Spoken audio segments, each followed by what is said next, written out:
Classified M. The Nine Network recommends viewing by mature audiences. It contains strong violence and some coarse language.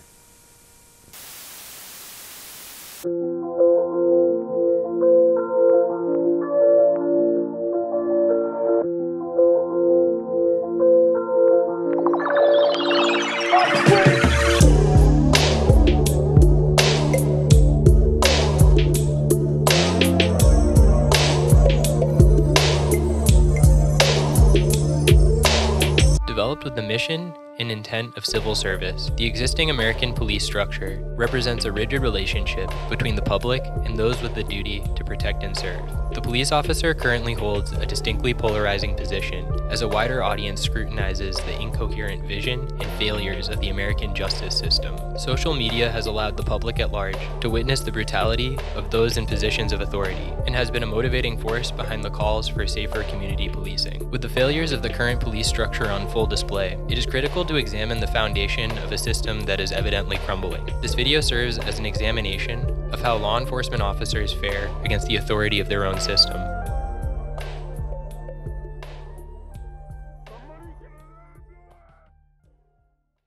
Wanted for the death of a... I wanted to get over with.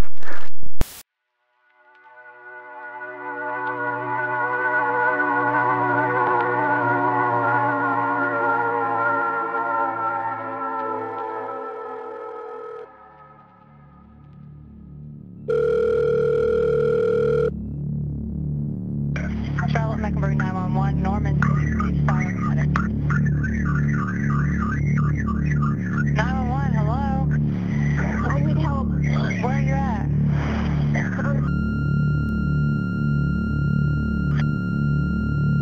Road? Yes. What's going on there? There's a guy breaking in my front door. There's a guy breaking in your front door? Yeah, he's trying to kick it down. Okay. Do you know this person? Yeah, she was a black man. I opened the door and thought it was a real thing. I just woke up out of sleep. Okay, alright, what's your name? Sarah. Okay, Sarah. You said he's a black male? Yeah. Okay. Oh my God.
Shots fired, shots fired.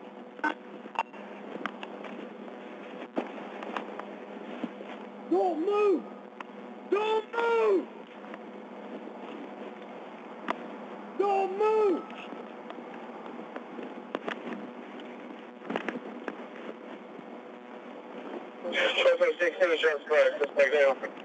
Not long before the 911 call that you just heard, 24-year-old Jonathan Farrell ran his car off the road in the Bradfield Farms area of Charlotte, North Carolina. The crash had been bad enough that Farrell needed to kick out the rear window of his car in order to exit. He walked to the nearest home and knocked on the door loudly. The homeowner, Sarah McCartney, opened the door and was startled upon seeing a stranger and called 911. Officers Thornell Little, Adam Neal, and Randall Kerrick of the Charlotte Mecklenburg Police Department were dispatched to the call. Within 15 seconds of parking his vehicle, Randall Kerrick fired 12 shots, emptying his clip and shooting Jonathan Farrell 10 times. Farrell was unarmed and bled out within a minute. The dashcam video of the shooting can be confusing when viewed without explanation, so we'll play it back slower and break it down so it's easier to follow.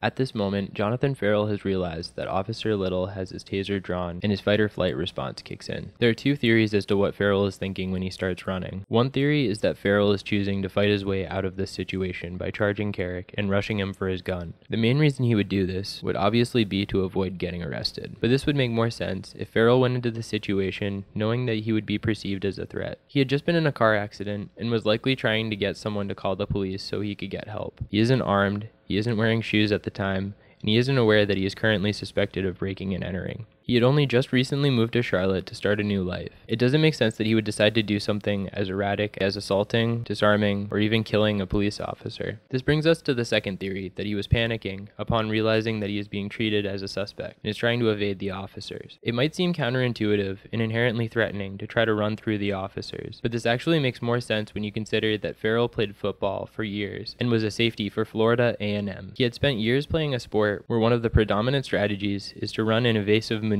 through your obstacle. If he is panicking and reacting to the sudden threat of Officer Little's taser, it is reasonable that one of his first instincts would be to go through the officers, and that he would be doing so as a flight response as opposed to a fight response.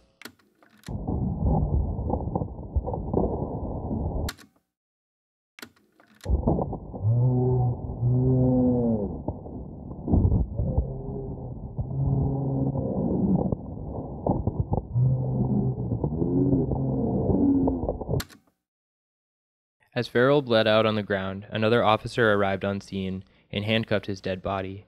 The CMPD went forward with an investigation and brought Officer Randall Kerrick in for questioning that same morning. Kerrick is accompanied by his lawyer and has been coached to emphasize and highlight that he felt that his life was at risk in the confrontation. However, he hasn't been afforded a lot of time to get a seamless story together before this interview. As a likely result of this, Kerrick's attempts to paint a picture of his life being in danger come off as embellished and are largely inconsistent with the video evidence.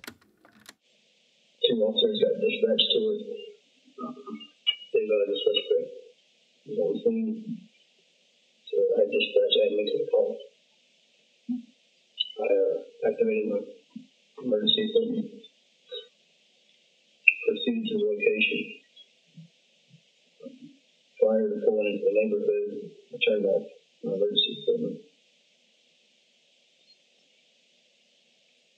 Pulled up on almost right in front of the house. Showing my spotlight.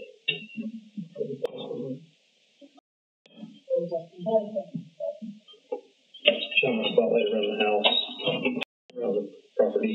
Didn't see anything. It was fairly dark right there in that spot. Left my spotlight on, left my headlights on, and got out of the car.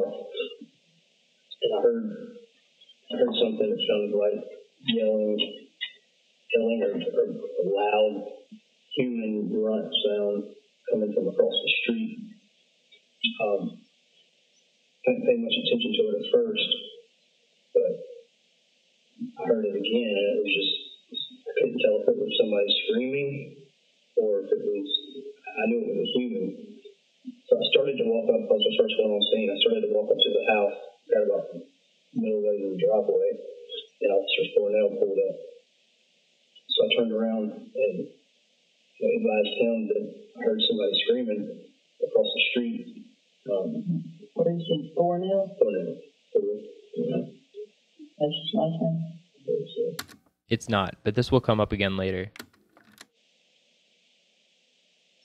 He pulled up. I advised him that somebody was down there screaming, yelling, we should go check it out. I didn't know if it was related to the B&E. Dispatch had given out the description of the suspect wearing a green shirt, pants, black male. Or they said they were kicking at the door, or they tried to push their way in the door. So Randall takes off to go down there and check to see what that was. So I get back in my patrol vehicle and proceed to go down there as well. As I'm pulling up, Officer Dorner is outside of his patrol car. I see the subject fitting the description of the B&E suspect walking towards Officer Dorner. Officer Randall had his subject, and I could see the dots, the red dots on the suspect's chest that I knew the taser was on. He had a taser. I went with my firearm out. The suspect kept advancing. Officer Randall, he deployed his taser. It did not.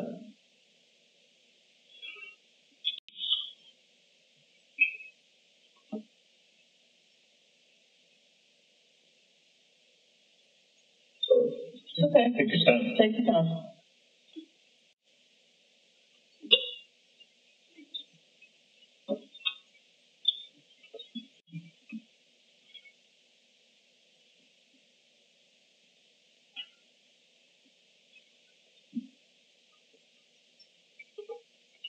Taser did not affect the suspect in any way.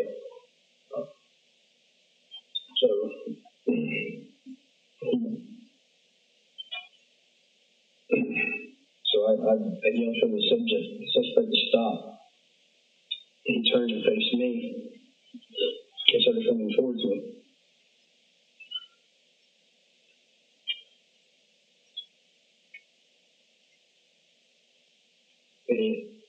He kept coming towards me. I was yelling, stop. Don't move. Stop where you're at.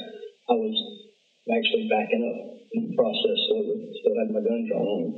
But he was completely focused on me.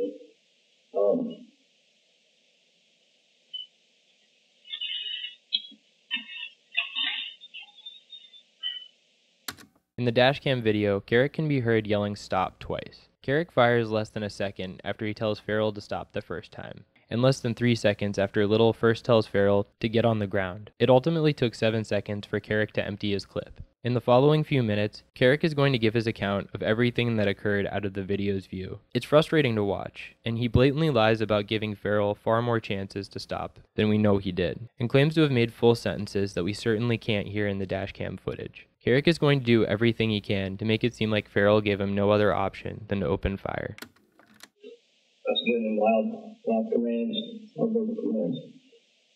But he just wasn't paying me a bit of attention. Stop. When he got within, say, 10 feet of me, I fired my super weapon. It did not faze him. He kept coming towards me. I fired again.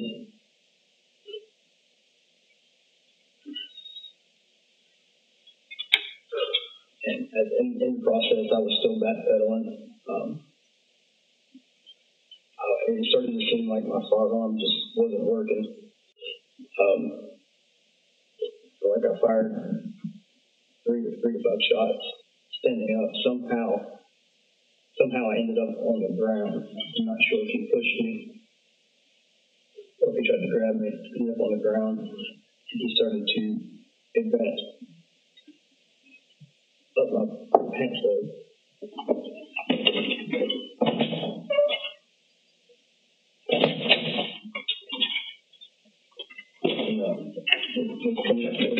At some point, I felt him get my gun or grab at my gun. I took my left arm and was trying to pull back enough to give myself enough room, still telling him to stop.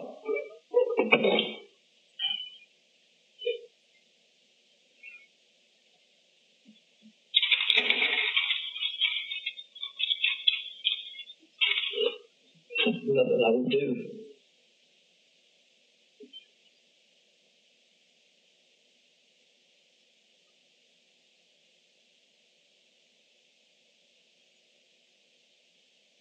Nothing I would do to get him off of me.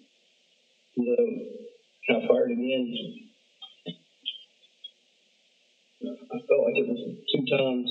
I guess striking him above the shoulders as he was coming at me, trying to get to my gun. Then I backed away and kept my gun drawn on him.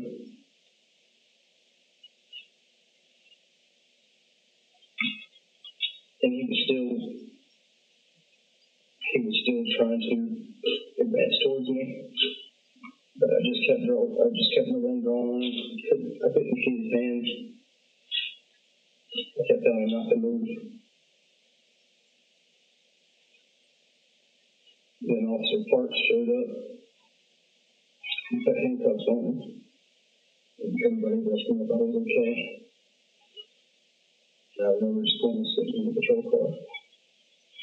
Kerrick expresses very little remorse or regret for shooting Farrell. He occasionally will get emotional and express sadness at brief moments, but these emotions are for himself. Kerrick makes no attempt whatsoever to express concern for an unarmed, innocent man that he shot 10 times. This is most likely part of Kerrick's defense strategy, as they think it might come off as contradictory for him to feel remorseful if his life was truly in danger. It could be argued that he is in a degree of shock, as this interview did occur hours after the shooting. Either way, he takes time to note his colleague's concern for his own well-being, which feels particularly insensitive given the circumstances.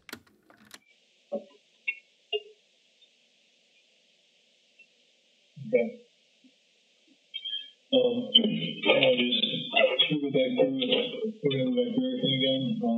Try to do more detail this time. Do you have your baton on you? Somebody didn't have it. I guess it was put up on the ground. You don't remember pulling it out? This statement is a massive contradiction. While it would no doubt be against department policy to start brutalizing an unarmed suspect with a baton, it's quite telling that Kerrick doesn't think that he needed to utilize a non-lethal response. While he was most certainly coached by his lawyer to assert that using his firearm was his only option, to go as far as to say that he didn't need his baton just doesn't make a lot of sense. The detectives would be smart to capitalize on this comment and press him further on it, but instead they changed the subject.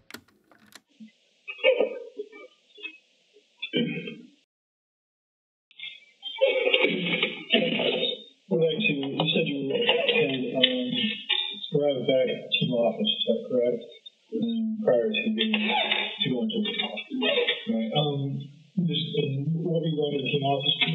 I was actually going to try to get a vacation day for today. Okay. Saturday. All right. You said you heard this call. How did you hear about this call? The dispatch sent it out. It was priority one. Okay. Over the radio or through the radio? Okay. And you heard it, and what did you do? Two units were going to it, and they advised that the suspect was on the scene. So I said, talk to us with him, you can have me at that room. Okay. Did you immediately leave, or did you go? Immediately left. Okay. And that was from where? From the team office. Which team office? Okay. All right. What was the information being given out on the radio? What I recall of it is that there was probably going to be a female was at home, so somebody was trying to. I don't remember if it said kick in the door or get in the door. And as I'm driving to the call, another officer had asked dispatch to give out the description, or had asked if this female knew the suspect, because we get that a lot of times. And dispatch advised no. Then the officer had asked the description, and she had said black, no, green shirt and pants.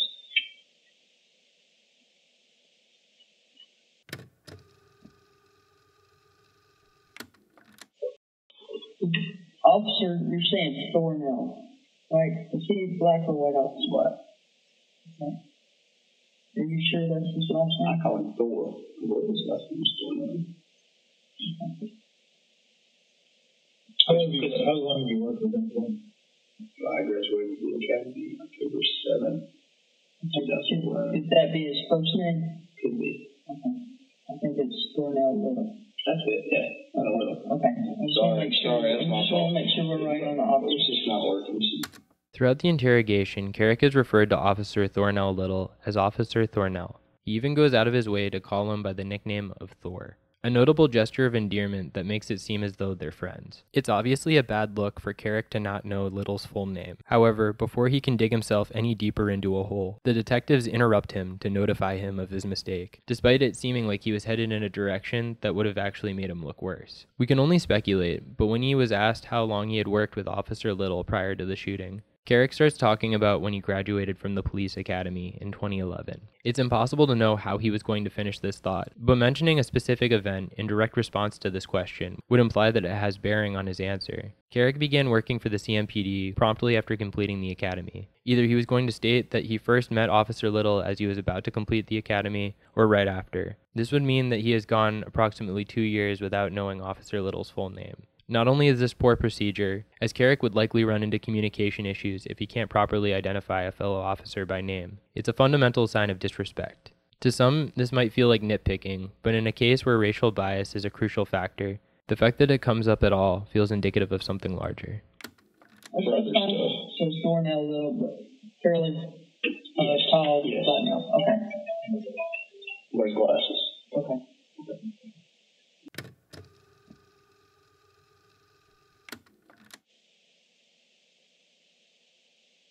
He had some crazy looking eyes. I don't know if he was wearing contacts. Elaborate on crazy looking eyes. What drew your attention to his eyes, and try to be a bit more detailed about crazy looking. At this point in the interrogation, Detective Morales' demeanor says a lot about how he's approaching the investigation. If you listen to how he asks his questions, he sounds like he's reading off of a list, checking off his procedural boxes. This isn't the case throughout the entire interview, but in this moment, his disaffected tone is paired with an alarmingly comfortable posture. In most death investigations, we generally see detectives be more forward-leaning in their posture and confrontational to better challenge a suspect's version of events, regardless if they are trying to keep a suspect at ease or not. Here the detective's posture seems as though he's at home, relaxed, and done for the day. On a separate note, Kerrick has just taken the time to describe Farrell's eyes as crazy looking. Toxicology reports would later show that Farrell had alcohol in his blood, but he was not drunk, as he was below the legal limit for driving. He had apparently shared a joint with his coworker briefly before the crash, but his blood was not tested for THC. No other drugs were found in his toxicology report. They almost looked gray. Like they almost looked like they were a hologram of some sort. They almost looked like they were gray. Like you see sometimes people are wearing contacts. It was very strange.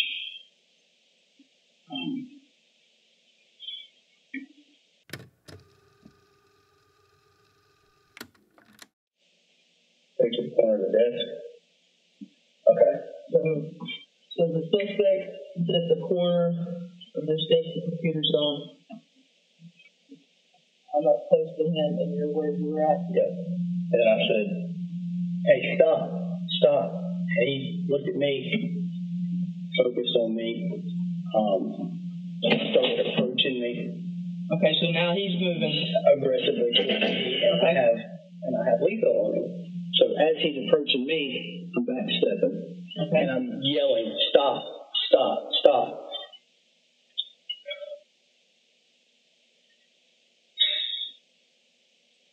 And he starts to do something over here on the side. And then he starts to run faster. He starts not running, but he starts moving faster. Again, these statements are inconsistent with the dashcam video. He's claiming to have yelled out full commands that we cannot hear in the footage. At this point, he's supposedly detailing events that already are occurring out of view of the dashcam, since he had already claimed to have yelled stop. He claims that Farrell is already charging at him, and he is adjusting his shirt. While we have already noted that Farrell does appear to adjust his shirt in the video, it's before he has started running, and is inconsistent with Kerrick's claim. While it's possible Farrell could have made another similar gesture out of view, the fact that we can see the exact kind of movement that Kerrick is describing in the video, and the fact that Farrell was ultimately unarmed and couldn't have been reaching for anything, makes it more likely that Kerrick is manipulating the account to justify his actions. And when he got to about this distance, I had my gun out. Back up and this distance? When it gets about this distance, I fire my weapon. And it doesn't phase him. Do you know how many times you think you fired at this point? I felt like I had fired 2 to 3 times here, and I'm still backpedaling, telling him to stop. I'm backing up, and he just comes at me even faster, and so I'm like, and my gun's it's not stopping. At some point,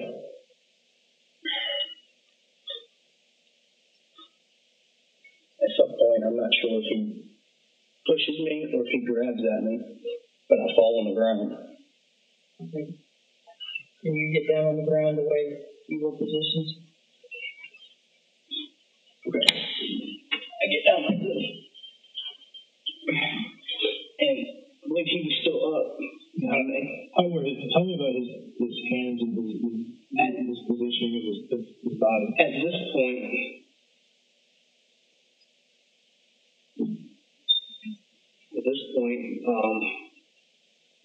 he was just doing whatever he could to get towards me. Kerrick knows that Farrell had nothing in his hands, and he knows that they were in full view, so he dodges the question by attempting to further justify his actions. Can you see his hands at this point? At this point, I can't see his hands. Okay, and you don't see anything in his hands at this point? No, I don't. He lunges at me, gets down here by my feet. I felt a jerk on my gun. Okay. Can you put him in the position and describe the lunge? What do you mean by lunge? Because he's still standing, right? Was he like this here? He was actually kind of down here with me. Okay, was he laying on you? Grabbing at my leg, coming up my body, and I'm trying to still get away. I'm trying to backpedal. So is he down on his knees, or is he down on his belly? Kind of more or less on his belly. Okay. Kind of like that. And I feel a jerk. At one point, I let out a yell. I don't know if I said help. I just remember yelling and screaming because, and so I'm still trying to get away. And I got hit in the mouth at some point. I don't remember when he struck me in the mouth. Okay. Did you say he struck you in the mouth? Yes. I mean, do you remember him actually throwing a punch at you, or do you just know at some point you were hit in the mouth? I just know at some point I was hit in the mouth. But you don't distinctly remember him throwing a punch at you? Mm-hmm. Okay. Because it would have happened when we were on the ground. And also, when you said you felt a tug, was that on your actual gun or on your arm? While my forearm was out. Was you pulling on your arm or the actual gun? It was actually on the gun itself. Okay. Okay. So I'm still trying to pull away. And at this point, I'm firing to get him off of me. And I'm firing, he's still progressing towards me. And how is he moving? Just like a crawl? Yeah, just still advancing right towards me. Like this here. Kind of like a belly crawl? Yes, but he's more or less on me. Okay. And then I don't know if I hit him in the face, in the head. I don't know. But when you say hit, you mean with the rounds? Correct, the rounds. But one shot made him stop enough to where I was able to get up like this. And I got some distance, and he was still trying to move towards me, still crawling towards me.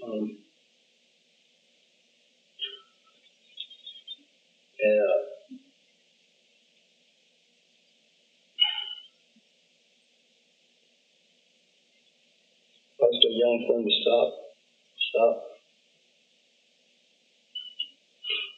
My only fear was I was on the ground is that he was going to get my gun, shoot me with it, and then Dorner was out there. Because the gun wasn't stopping him.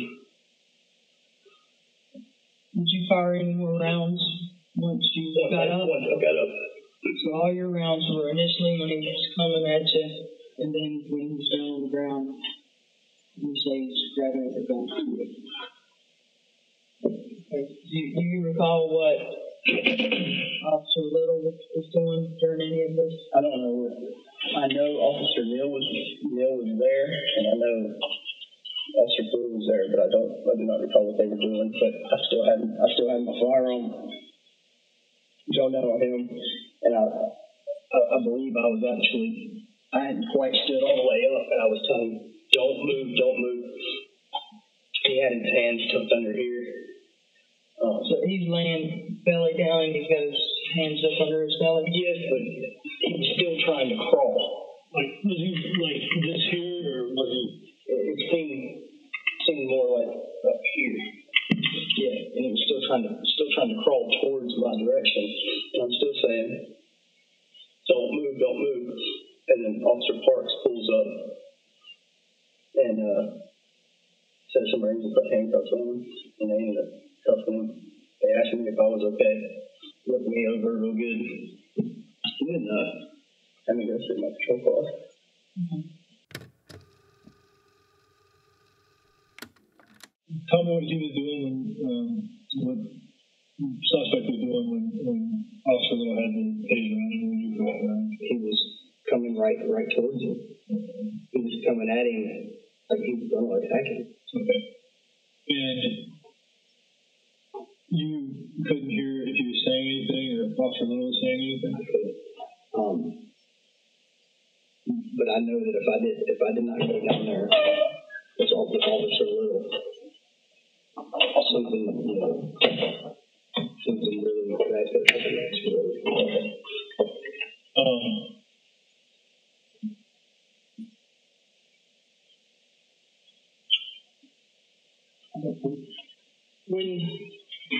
When you first see him and you see that Officer Little has his taser and you see the dots on him, can you explain why you pulled your weapon?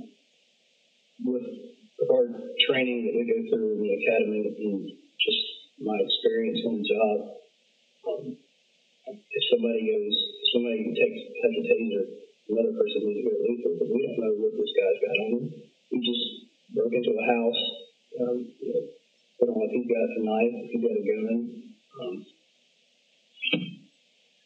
And that taser's, it's not going to do nothing if somebody throws a gun on him.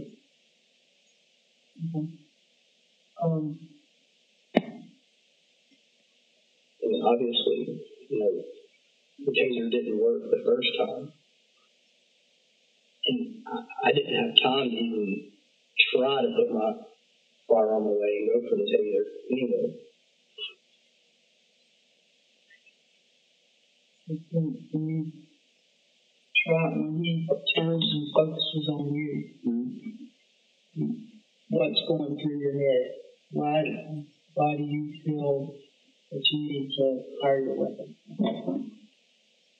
At first, I try buying some distance by backing up, and I'm telling him to stop, hoping that this will stop.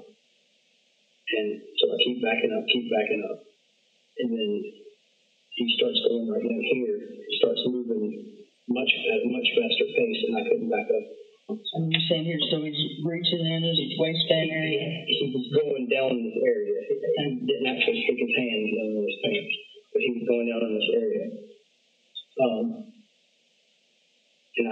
And I yelled, stop, and then he picked up his pace really quick, and when he got right up towards me, that's probably from me to you, I'm still backpedaling, and that's when I fired a shot. I didn't want him to take his gun from me. Was his shirt tucked in or out? It was out. So you couldn't see if he was grabbing for anything? No. So what's your concerns when he's reaching in his waistband? There could be a gun in there. I mean, it won't take him but a second to grab a weapon. If it had been a knife, he was close enough distance to where if he got to me, it would harm me. In my mind, they had a weapon. I can't shoot someone because in my mind they had a weapon. In fact, police are specifically trained not to shoot a suspect until they have confirmed that the suspect is armed and intends to use their weapon. For example,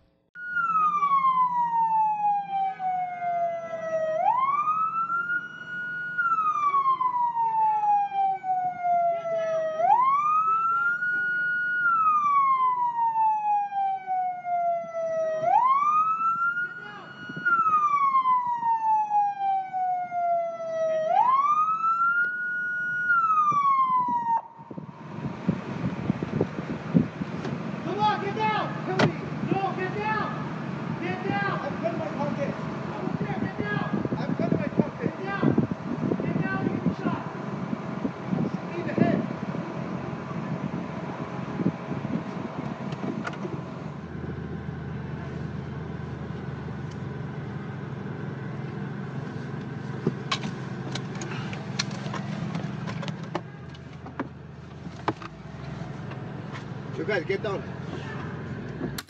This is a clip you might be familiar with, but just in case you aren't, pictured as the perpetrator of the Toronto van attack, Alec Manassian. Prior to this clip, Manassian had just rammed 26 innocent pedestrians with a van, killing 10. At this point, he is attempting to make his wallet appear to look like a gun, so the officer on scene will shoot him. However, the officer is able to assess that Manassian is not armed, despite his drawing motions. He doesn't oblige even when Manassian tells the officer to shoot him. Officers are specifically trained not to shoot at a suspect unless there is a clear threat on their life, not when they think that there might be a gun, only when they know that there is one. Could have easily got to my gun. I feel that if I did not act when I did, that he would have been able to take my gun and stone me, and take my gun, because the first couple of shots did not faze him at all. Absolutely at all. And I suspect that I was hitting him, but I guess there was a chance that it wasn't. You couldn't tell if you were, you assumed you were hitting. Right.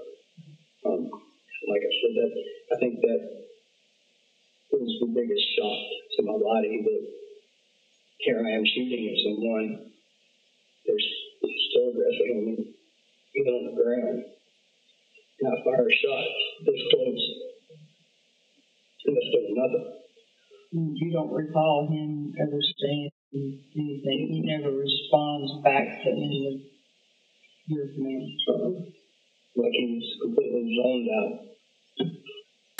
Kerrick was arrested and charged with involuntary manslaughter hours after the conclusion of this interview. Police Chief Rodney Monroe publicly referred to Kerrick's actions as excessive and said that the CMPD believed that he had no lawful right to fire his weapon, and the case became associated with the Black Lives Matter movement, which had formed in the years prior. Protests condemning Kerrick's actions occurred across the state. Unfortunately, the trajectory of this case became similar to others like it from this point forward. A full grand jury proceeded to indict Kerrick on January 28, 2014. The trial began in August of 2015 and primarily focused on two elements.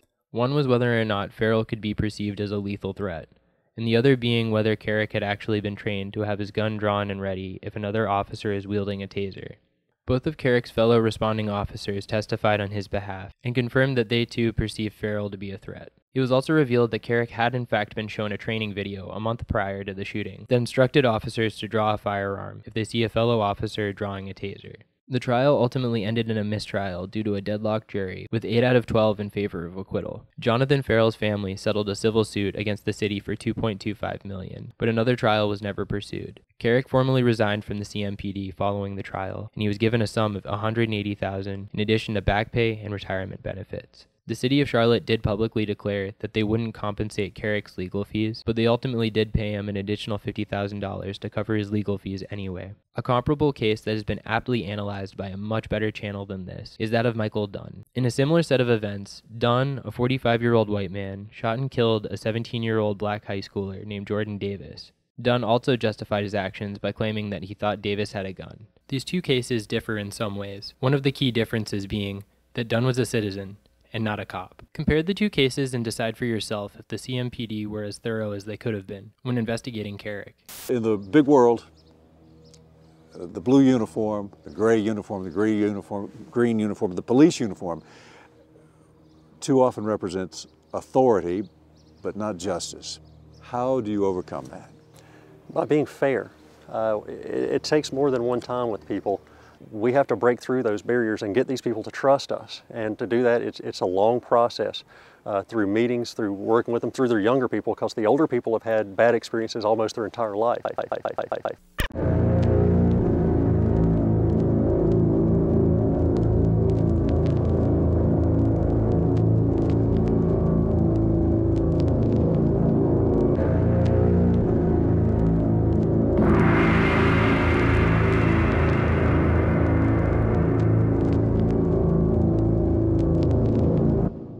In August of 2007, 27-year-old LAPD officer Christopher Dorner and his field training officer Teresa Evans responded to a call and apprehended Christopher Gettler, a man with severe schizophrenia and other mental conditions. Shortly after the arrest, Dorner filed a report against Evans, alleging that she had used excessive force in kicking Gettler repeatedly in the head and chest. The report went under review until it was determined that Dorner had lied and he was relieved of duty in June of 2008, before ultimately being fired from the LAPD at the beginning of the following year. Despite the ruling, Gettler himself claimed that he had been assaulted by Evans during the arrest. It should be noted that his account is less violent than Dorner's, but he does claim an assault occurred. Okay, do you remember being taken into custody by the police? Uh-huh. Okay, do you remember whether there was a struggle? Mm-hmm. And during that struggle, were you kicked in the face? Mm-hmm. You have to say yes or no. Yes. Okay. And do you remember how many times you were kicked in the face? Once. Okay, and do you remember where you were kicked in the face? Right here. Okay, and do you remember who kicked you in the face?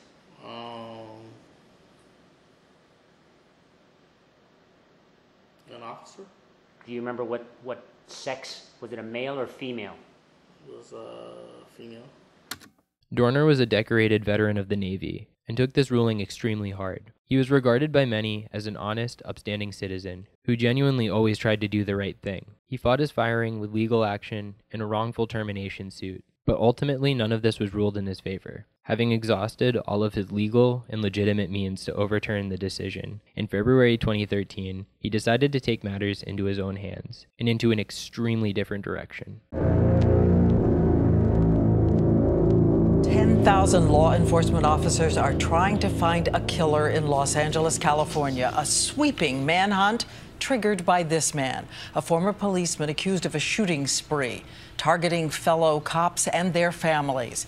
And these images say it all. Police officers on the hunt for someone who knows their codes, their moves. Tonight, by air, land, and sea, an all-out manhunt. The suspect, one of their own, 33-year-old Christopher Dorner, a former LAPD officer, now an alleged cop killer. Police say he isn't just targeting cops, but their families, too. This has gone far enough. You know, nobody else needs to die. The killing spree started Sunday in Orange County with the baffling double murder of a popular college basketball coach and her fiancé, Monica Kwan and Keith Lawrence, shot in cold blood as they sat in their car.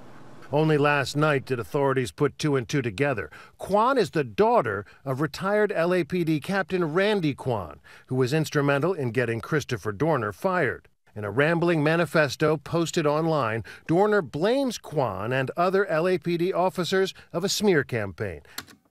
Dorner's manifesto represents the clearest and most unfiltered look into his mind, and is the strongest reference in developing any kind of psychological profile of his mindset and intentions. Though it should be noted that Dorner has never been formally diagnosed with any mental health issues of any kind. It has been theorized by many that Dorner has suffered from everything from psychopathy to borderline personality disorder to absolutely nothing at all. The document is rambling, disorganized, and ends abruptly in the middle of a word. It would take an extremely long time to break down in detail, so here are the key things to note. The document begins, "From Christopher Jordan Dorner to America." Essentially, Dorner feels wronged by the LAPD. He is seeking to do two things: clear his name, restoring his integrity, and bring about substantial change to the LAPD through violence. He feels that his termination from the LAPD has ruined his life, and he has exhausted all legal recourse. He goes as far as to referring to his spree as his last resort. He blames his firing on ruining his law enforcement and military careers, as well as ruining his relationships with his mom, his sister, and several friends. He takes numerous opportunities to highlight his military training, his marksmanship, and his awareness of the LAPD's protocols and procedures. He goes on to outline incidents of racism that he endured during his time with the LAPD. Dorner claims that while riding in a police van with other Hollywood Division officers, he overheard two cops use the N-word to describe an African American.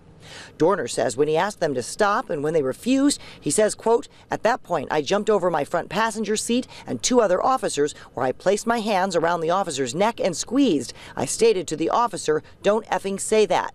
What I should have done was put a Winchester 9mm bullet in his skull and the other officer's skull." Dorner claims Internal Affairs investigated the incident, but only one of the cops in the van took his side. He wrote, "The other 6 officers all stated they heard nothing and saw nothing. Shame on every one of you." Dorner claims the two accused officers got 22-day paid suspensions, and in return, a complaint was filed against him, continuing what he believes is a culture of racism in the LAPD. He wrote, "That day, the LAPD stated that it is acceptable for fellow officers to call black officers the N-word to their face, and you will receive a slap on the wrist." He highlights his sense of self-honor, saying things like, "I am an American by choice. I am a son, I am a brother, I am a military service member. I am a man who has lost complete faith in the system when the system betrayed, slandered, and libeled me. I lived a good life, and though not a religious man, I always stuck to my own personal code of ethics, ethos, and always stuck to my shoreline in true north." Or, "No one grows up and wants to be a cop killer. It was against everything I've ever was. As a young police explorer, I found my calling in life. But as a young police officer, I found that the violent suspects on the street are not the only people you have to watch." He indicates that he was suicidal and was fully expecting to die. He says that, "Self-preservation is no longer important to me. I do not fear death, as I died long ago, on January 1st of 2009. I was told by my mother that sometimes bad things happen to good people. I refuse to accept that." He pleads to the public, referring to them as non-combatants, asking them not to offer medical attention for fallen officers, as he claims they wouldn't do the same for citizens. He says, "Don't honor these fallen officers or dirtbags. When your family members die, they just see you as extra overtime at a crime scene and at a perimeter. Why would you value their lives when they clearly don't value yours or your family members' lives?" I've heard many officers who state they see dead victims as ATVs, wave runners, RVs, and new clothes for the kids. Why would you shed a tear for them when they in return crack a smile for your loss because of the impending extra money they will receive in their next paycheck? For sitting at your loved one's crime scene of 6 hours because of the overtime they will accrue. To take photos of your loved one's recently deceased bodies with their cell phones, and play a game of who has the most graphic dead body of the night with officers from other divisions. He made a number of threats to LAPD officers, such as, "I will bring unconventional and asymmetrical warfare to those in LAPD uniform, whether on or off duty," as well as, "I have the strength and benefits of being unpredictable, unconventional, and unforgiving." He made alarming threats to the families, and notably the children, of LAPD officers. He says that, "Suppressing the truth will lead to deadly consequences for you and your family. There will be an element of surprise where you work, live, eat, and sleep. I will utilize intelligence, surveillance, and reconnaissance at your home, workplace, and all locations in between. I will utilize open source intelligence to discover your residences, spouses' workplaces, and children's schools. Imagery intelligence to coordinate and plan attacks on your fixed locations. It's amazing what's on a non-secure internet protocol router. Human intelligence will be utilized to collect personal schedules of targets. I never had the opportunity to have a family of my own. I'm terminating yours." It's apparent that he is trying to elicit fear in the pursuing LAPD officers, and it's unclear if this was a genuine threat or an intimidation tactic. We may never know, as children were never targeted. He is specific and discerning in naming his targets. He outlines a distinction between the LAPD and other outside government agencies. He partially attributes his crimes to his ability to access and buy the guns he used in his attacks. He says that, "If you had a well-regulated assault weapons ban, this would not happen. The time is now to reinstitute a ban that will save lives. Why does any sportsman need a 30-round magazine for hunting? Why does anyone need a suppressor? Why does anyone need an AR-15 rifle? This is the same small arms weapons system utilized in eradicating Al-Qaeda, Taliban, and every enemy combatant since the Vietnam War. All the firearms used in my activities are registered to me and were legally purchased at gun stores and private party transfers. In the end, I hope that you will realize that the small arms I utilize should not be accessed with the ease that I obtain them. Who in their right mind needs a f***ing silencer? Who needs a freaking AR-15? No one." It seems a bit ironic to be blaming your upcoming shooting spree on a lack of an assault weapons ban. However, as paradoxical as it might seem, there is merit to this point. As much as gun rights advocates would disagree, it's inherent that if a shooter cannot obtain a weapon, then a shooting cannot occur. This doesn't stop a mass murderer from being able to kill, but it will greatly limit how lethal they can be. He expresses sentiments directed at various celebrities, politicians, and journalists, such as Barack and Michelle Obama, Ellen DeGeneres, Charlie Sheen, and a number of others. It communicates a certain degree of narcissism and grandiose thinking to believe that any of these individuals would be interested in what he has to say. It's hard to believe that Michelle Obama would somehow be flattered by Dorner complimenting her on her bangs. "Christopher Dorner, this is Charlie Sheen. You mentioned me in your manifesto, so thank you for your kind words. I am urging you to call me. Let's figure out together how to end this thing. Call me. I look forward to talking to you." As he was becoming increasingly alienated from the LAPD, then Officer Christopher Dorner was involved in 3 personal relationships that ended with legal actions. In 2006, a woman he had dated went to the website Don'tDateHimGirl.com and posted Dorner's badge number, describing him as severely emotionally and mentally disturbed. Orange County court records show he tried to get a restraining order against the woman, but it was denied. A year later, Dorner married a deputy sheriff in April 2007. They submitted a joint petition for dissolution only 19 days later. After another year, Dorner became involved with a fellow LAPD officer who worked at the crime lab at the Cal State LA campus, a woman against whom Dorner later did get a protective order. Dorner stated she reacted angrily after he broke off the 4-year dating relationship last April. By then, he had moved to Las Vegas. He said she tried to get into his online banking and referred to this in his online manifesto against LAPD. "You allow an officer to attempt to hack into my credit union account and remain on the job." Dorner stated he was in fear for my life because she told him she has nothing to lose, a phrase that Dorner later used to describe himself in the manifesto, justifying his mission to make the world pay. Despite expressing suicidal intentions, he expresses specific wishes for his remains. He says that, "If possible, I want my brain preserved for science or research to study the effects of severe depression on an individual's brain. Since June 26th of 2008, when I was relieved of duty, and January 1st of 2009, when I was terminated, I have been afflicted with severe depression. I've had 2 CT scans during my lifetime, and they are in my medical record at Kaiser Permanente. These 2 CT scans should give a good baseline for my brain activity before severe depression began in late 2008. For the concluding portion of the note, it begins to read like a standard suicide note. He expresses love and admiration for friends and family, expresses respect for certain officers who mentored and guided him when he was a cop. And then the note ends, abruptly, in the middle of a word.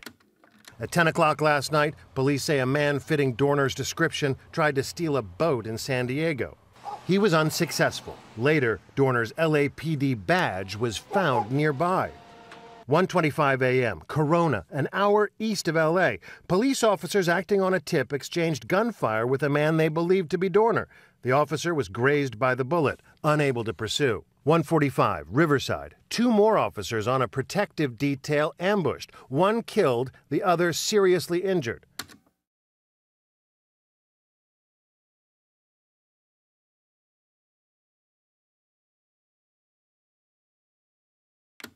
Shaker 573 controlled all units, speed info, reference 1199 for LAPD. Everyone's already en route. It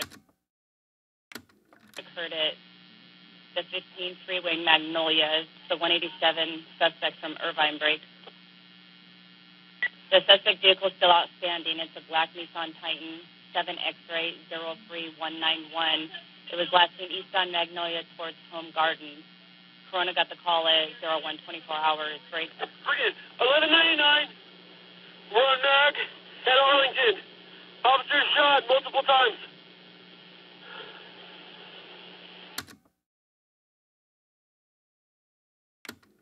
By sunrise, jittery LA police officers opened fire on this blue truck in Torrance, similar to the suspect's vehicle. But the people inside were just innocent bystanders.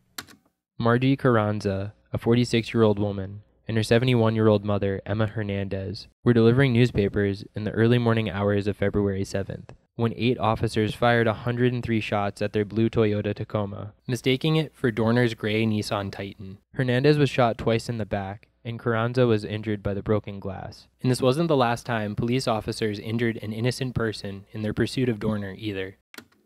The gentleman to my right is David Perdue.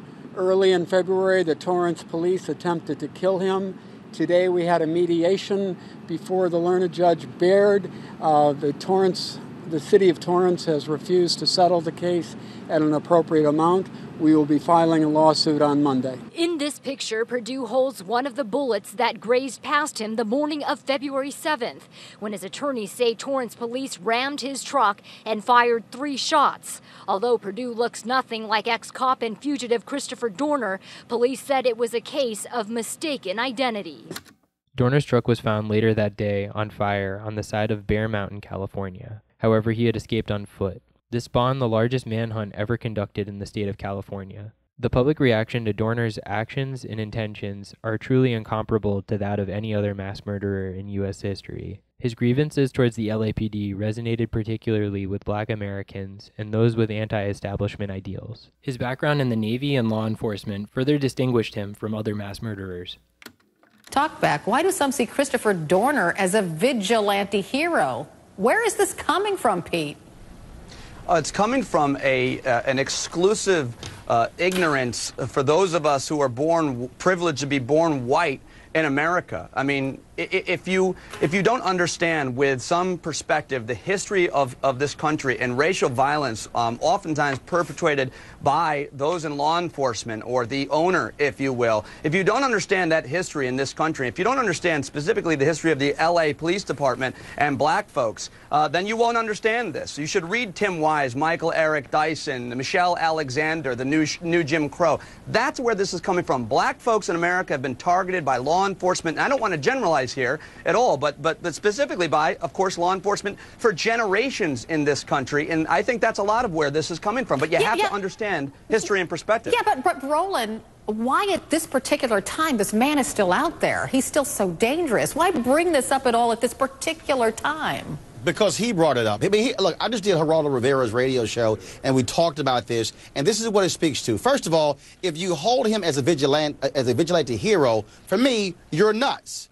But in talking about Dorner, we can't act as if what he had to say should not be discussed. Why can't we talk about both? Why can't we condemn him? Why can't we say he is heinous for what he did, but then say, wait a minute, what is he talking about as it relates to police officers? When you talk about the Ramparts Division, when you talk about the history of the LAPD, depending upon where you live, you see them as being terrorists. And so what I'm saying is discussing that does not somehow validate him, does not say a stamp of approval. Those people are nuts. But we shouldn't act as if we can't have multiple conversations at one time.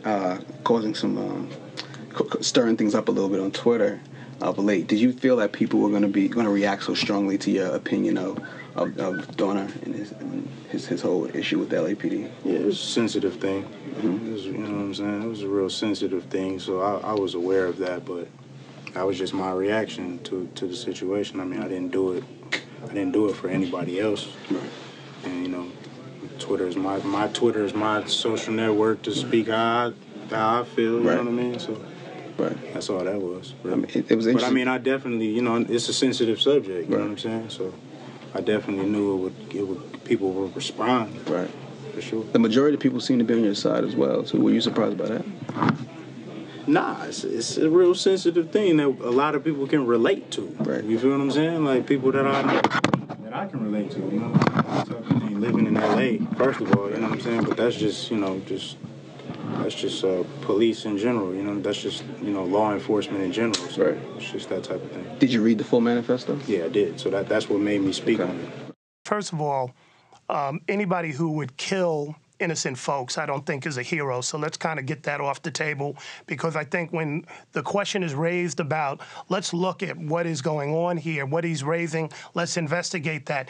The immediate response is like, are you supporting a killer of innocent people? Are you supporting a cop killer? No, he named dates, times, and places. Let's check these out, because those allegations are pretty serious. We should have total transparency when it comes to the police. And when allegations like this are raised, as journalists, instead of cheerleading, which you saw a lot of media do in LA, we should be checking it out. He named dates, times, and places. We should check that out, find out if he was lying. If he wasn't, then we should ask those hard questions as to how this sort of culture was allowed to continue. Now I feel like I need to kind of get his back a little bit, and yet I also know he's totally wrong to be shooting people.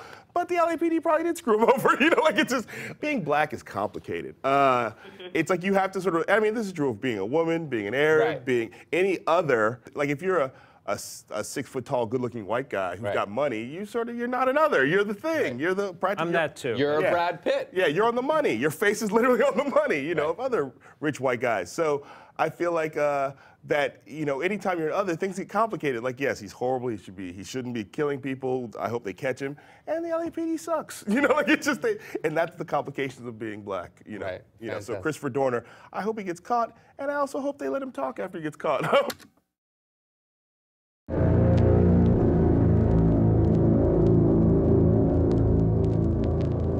Dorner was quiet for a few days, until on February 12th, an elderly couple found him hiding in their home in Big Bear Lake, California. He tied them up and stole their car, but they broke free and called 911. Chased by police, he abandoned the stolen car. Then up the road, police say Dorner carjacked Rick Heltebrake. Dorner jumped out of the snow at me, gun drawn, big long rifle.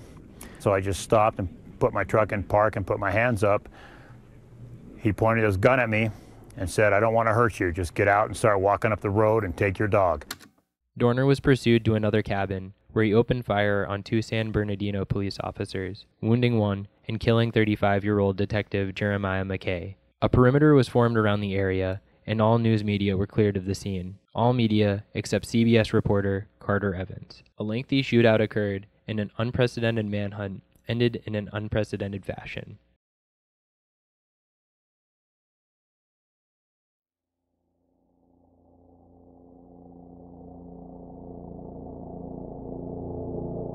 The police burned the cabin down with Dorner still inside. According to the San Bernardino Sheriff's Department, they fired tear gas canisters into the cabin as a last resort, which then inadvertently started the fire. A single gunshot was reportedly heard from inside the cabin as it burned. During the autopsy yesterday, the doctor who conducted the process concluded that the cause of death was a single gunshot wound to the head. We are not at this point ready to speak about the manner of death and tell you whether or not that it was as a result of a self-inflicted wound or another round. We will tell you that while we are still compiling the information and putting our reports together, the information that we have right now seems to indicate that the wound that took Christopher Dorner's life was self-inflicted. The police's response was met with widespread skepticism and criticism. However, the San Bernardino sheriff, John McMahon, was adamant that the fire was started accidentally. Despite this, Carter Evans, the only person on scene who was not a member of law enforcement, offered a different account. Sheriff, you indicated on Wednesday that you did not intentionally burn that cabin down to get Mr. Dorner out. You may know I was at the scene that day, and audio we recorded there suggests differently. I stand by that remark. Burn that house. Get going right now. Burn this.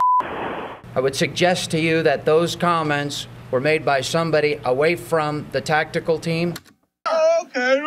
There was also another problem with the LAPD's explanation of events. In his manifesto, as we mentioned before, Dorner stated that he would want his brain preserved for scientific research. Although it's clear that Dorner fully expected to die, he was deliberate in making this assertion. So if Dorner were to die by his own hand, wouldn't it make more sense that he would do so in a way that wouldn't damage his brain? It's an answer that we will never definitively know. But given the police's handling of the whole case, can their word really be trusted? In April of 2013, the LAPD later reached a $4.2 million settlement with Emma Hernandez and Margie Carranza for their injuries sustained in their shooting, although in April of 2016, it was determined that the officers responsible for the shooting wouldn't face any charges. We'll comment on that later as the investigation Some of unfolds. the individuals in that neighborhood who said that no one ever knocked on their doors, people who lived there. That cabin was a vacation rental. The people who were cleaning it to rent it out this weekend just surprised Mr. Dorner there. It doesn't sound like you guys were there, and completely cleared that area. I can tell you that the cabin in question had not been rented out since February 6th. And as I said, there was an extensive search in that area of the cabins. Okay, thank you. Please understand that there's an ongoing investigation, and many of your questions will be answered at a later date. I got 1 round left, 100 cops outside. I can shoot at them or put one between my eyes. Chose to let it, don't matter, it ain't suicide. And if the news say it was, that's a goddamn lie. The This is obviously an extreme example of a cop committing mass murder, and Dorner was clearly a lethal threat to his pursuing officers. However, police have frequently been able to apprehend white mass murderers and cop killers without incident. Mostly without incident. So to be totally fair, what happens when there is as little inherent bias as possible when a police officer is implicated in a murder? What happens when the victim is an officer and the suspect is also an officer? What happens when that murder takes place in a completely different jurisdiction and it's investigated by a completely unrelated police department? Where they're at, what they're doing, are they in violation?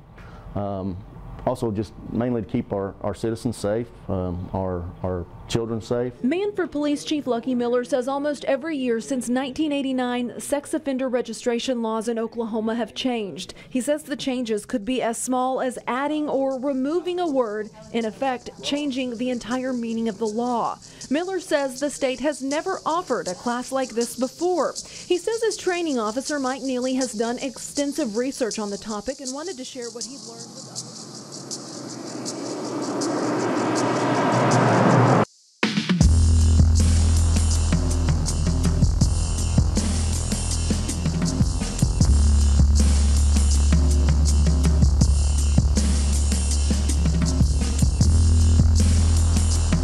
On November 10th, 2019, a maintenance worker at the Hilton in Pensacola Beach, Florida, was responding to a noise complaint when they found 49-year-old Detective Michael Nealey sitting on top of the lifeless body of his 44-year-old police chief, Lucky Miller.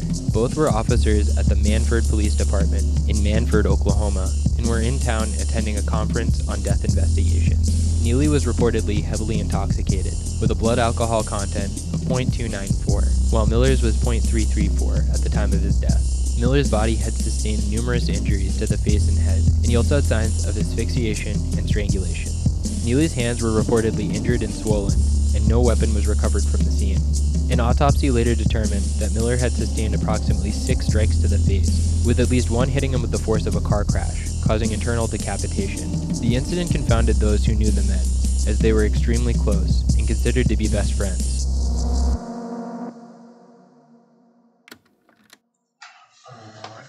So tell me, Mike, you guys flew out of Tulsa? Oklahoma City. Oklahoma City, okay. Into Pensacola? Yep. Was it a direct flight? Nope. Where'd you guys stop? Houston. Mm-hmm. Was it a long layover or just a... Short, pretty short. So from Houston to Pensacola? Yep. What time did you guys get in? I don't even remember. Afternoon sometime. Did you guys get to run a car? Yes. Okay. Enterprise or? I think it was Enterprise. Okay. All right, and then from there? We got to the hotel and that's it. You got to the hotel. Did you guys make any stops anywhere? Or? Nope. Who checked in the hotel? I'm sorry. Who checked in? Lucky and I. Okay. Was the room under Lucky's name or was it you? I think it was Lucky's name. Yeah. Okay. All right. Did you guys go out or anywhere to eat? Or? Yeah, we went to Crabs. Okay. Yeah. Any problems or anything going on at Crabs? Just normal dinner or what? It's normal. Mm-hmm. Any drinks there or just dining with? A couple beers. Yeah. I guess from where Crabs is to the hotel, just walked. Yeah, it's not very far. Yeah, it's just right there. Was it a early dinner, late dinner, or what? Pretty early. It was. I don't think it was dark yet. All right. And tell me what you guys did once you got back to the hotel. That's about it. Just watch football game.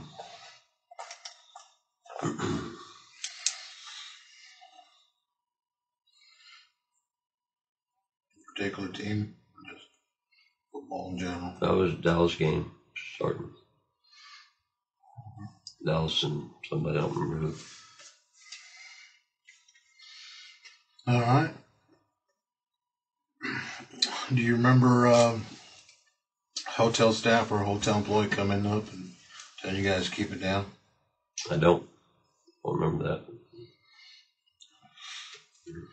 So what is the last thing you remember as far as that evening until the football game? Well, I mean, I know you're asking me questions, but can I ask you a question? Absolutely. Okay, homicide. Who is dead?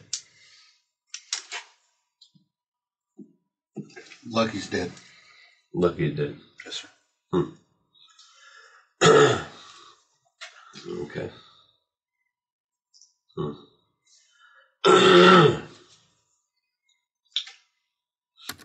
The detectives have officially revealed to Michael that his best friend has died. His response is understated, with an unemotive, okay. His demeanor is cold and disaffected. It could be argued that he is still being affected by the alcohol that he had consumed in the hours prior, as alcohol can diminish an individual's capacity to feel empathy.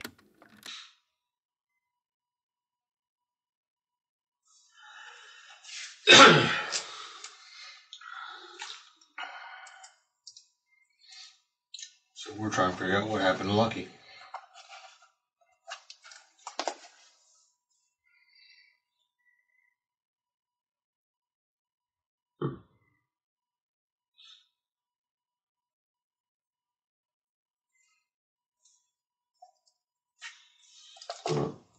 I guess I probably don't have anything else to say then. I've got nothing to say to you. All right, sir. Despite the detectives having no connection to either Nealey or Miller, they utilize a non-confrontational approach throughout this interview. It's not so much about what they say, as much as what they don't say. They are straightforward in declaring their intent and figuring out details as to how the murder occurred, yet they never truly confront or accuse Michael of the murder. Okay.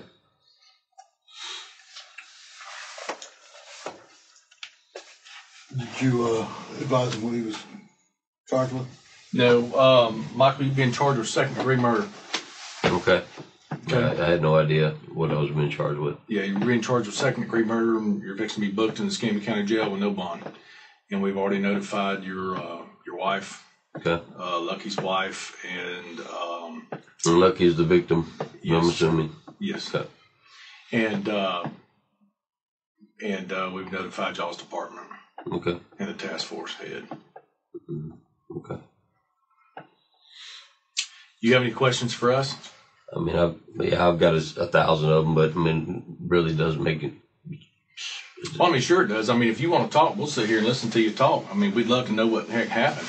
But I mean, that's up to you. I mean, we'll answer your questions, in return. So I would love to know what happened too. Well, I mean, do you want to continue to talk to us? If you do, then I mean, we'll tell you what happened.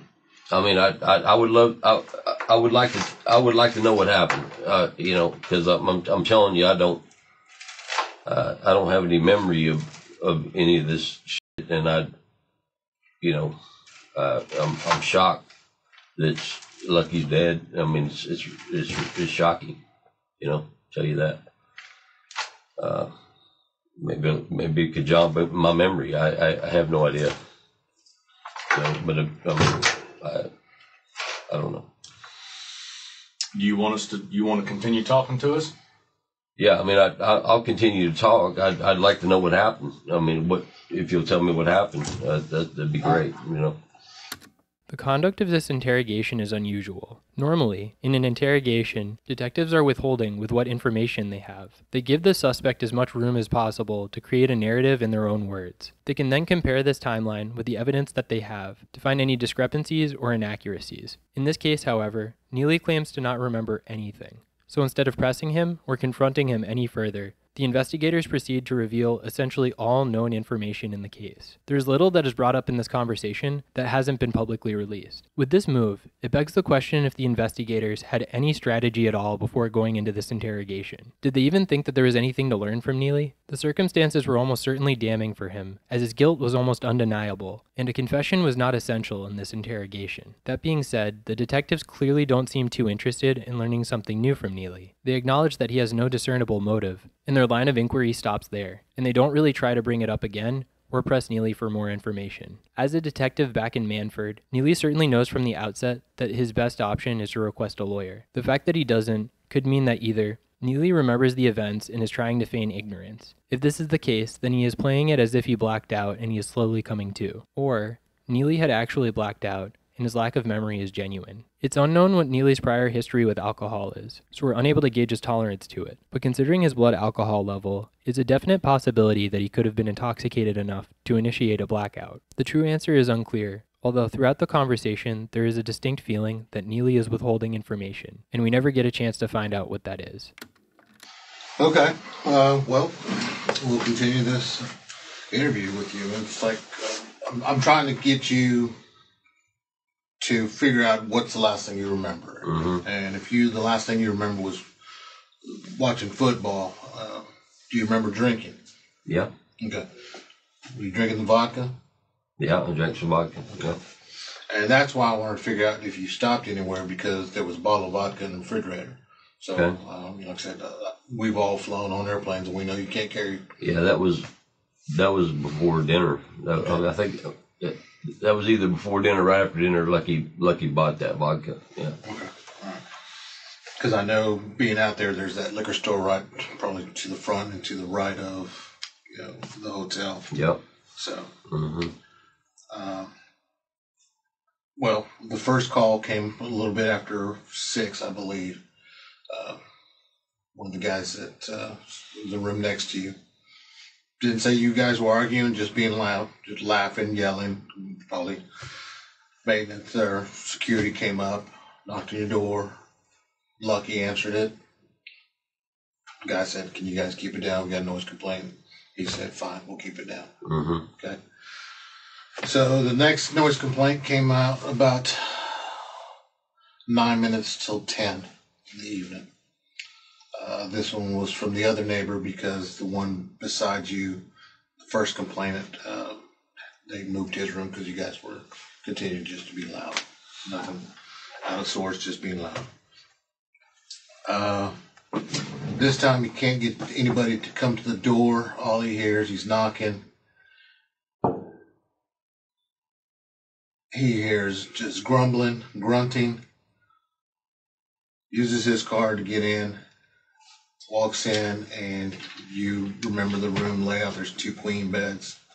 Lucky is on the ground between the bed and the wall. You are sitting on his chest. His face is beaten, and he tells you, "Get off of him, get off of him." Pulls you off of him. You go on the bed, roll off the bed, fall on your face, and that's where the nose and the lip get busted. And Lucky's unresponsive.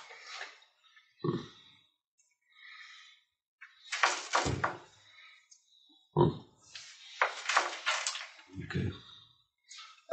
The statement that was given by the second noise complaint could hear a male saying, "Mike, stop, Mike, stop." And then it just went quiet.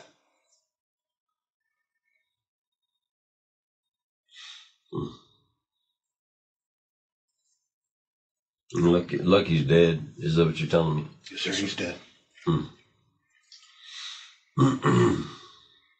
He was found dead between his bed and the wall. And his face was, his right eye was pretty much swollen shut.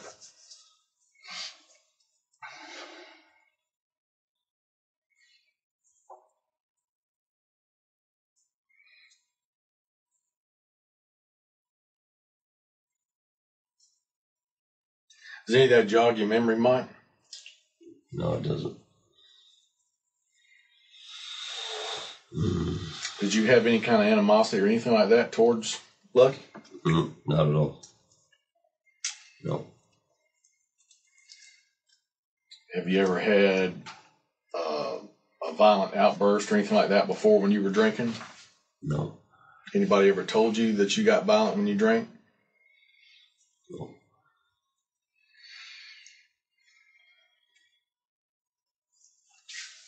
Huh. Yeah, I can't believe it.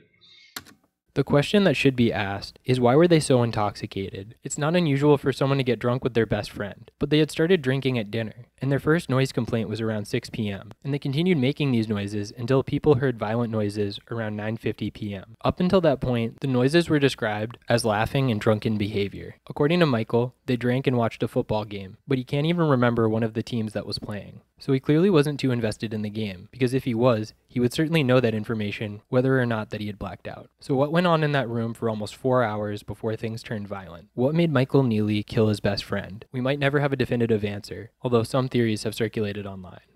Michael Nealey was found guilty of second-degree murder on March 31st, 2021, and was sentenced to life in prison. To this day, he still has not revealed a motive for the crime. The police chief said their names had come up in other drug investigations. I've looked at them for approximately 3 years. But Chief Miller said it took time to get solid evidence of what is, at least for now, the largest meth bust of his career.